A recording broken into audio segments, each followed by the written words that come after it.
വിഷ്ണുനോട് എനിക്കൊരു ചെമ്മീൻ കറി വാങ്ങിച്ചു തരുമെന്ന്. ശരി, പിന്നെന്താ വാങ്ങിച്ചു തരാന്ന് പറഞ്ഞു. പക്ഷെ ഇത്രയും വാങ്ങിച്ചു തരുമെന്ന് വിചാരിച്ചില്ല.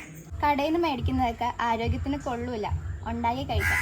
ഇത് തിന്ന് മാത്രം പരിചയമുള്ള ഞാൻ. പരീക്ഷ വെക്കാല്ലേ, യൂട്യൂബല്ലേ ഇരിക്കുന്ന. എവിടെയാണ് ഇത്ര നേരം? എന്നാ ടിക്കറ്റ് ഇട്ട് പോയില്ലേ? കുറച്ച് കാക്കയും രണ്ടുമൂന്ന് പൂച്ചയും മാത്രമേ ഉണ്ടാകുള്ളൂ എനിക്ക് കൂട്ട്.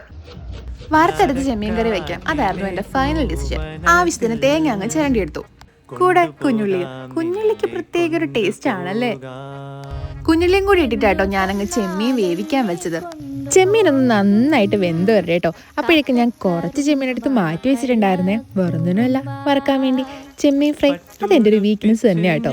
ഒരു 10 മിനിറ്റ് കഴിയുമ്പോഴേക്കും നമ്മുടെ ചെമ്മീൻ കറി തിളച്ച് വരാൻ തുടങ്ങി. അപ്പോഴേക്കും തന്നെ ഞാൻ വറുത്ത് വെച്ചിരിക്കുന്ന നമ്മുടെ തേങ്ങയെല്ലാം അരച്ചുകൊണ്ട് വന്നു. ഞാൻ വെച്ച് കുളവാക്കും എന്ന് കണ്ടതുകൊണ്ടാന്ന് തോന്നുന്നു അമ്മ എന്നെ അപ്പം തന്നെ സഹായിക്കാൻ വന്നു കേട്ടോ. നമ്മൾ അരച്ചെടുത്ത് നമ്മുടെ അരപ്പ് അതിനകത്തേക്ക് ഇട്ട് നല്ലപോലെ തിളപ്പിച്ചെടുത്ത് ഒന്ന് കടുകും കൂടി പൊട്ടിച്ചെടുത്ത് കഴിഞ്ഞാൽ നമ്മുടെ കറി റെഡി ആയിട്ടോ. കടുക് പൊട്ടിച്ചൊഴിക്കുമ്പോഴുള്ള ഒരു മണം ഉണ്ടല്ലോ, സ്വർഗം മാമാ സ്വർഗം. സത്യത്തിൽ ചെമ്മീൻ കറിയൊക്കെ വെച്ച് കുറച്ച് നേരം ഒന്ന് ഇരുന്ന് കഴിഞ്ഞാലാട്ടോ അതിന് ടേസ്റ്റ് വരാമെന്നാണ് പറയുന്നത്. പക്ഷെ ഞങ്ങൾക്ക് തിന്നാൻ സമയം ഉണ്ടായില്ല. കവായിൽ കപ്പലൊടിയിട്ട് വയ്യായിരുന്നു കേട്ടോ.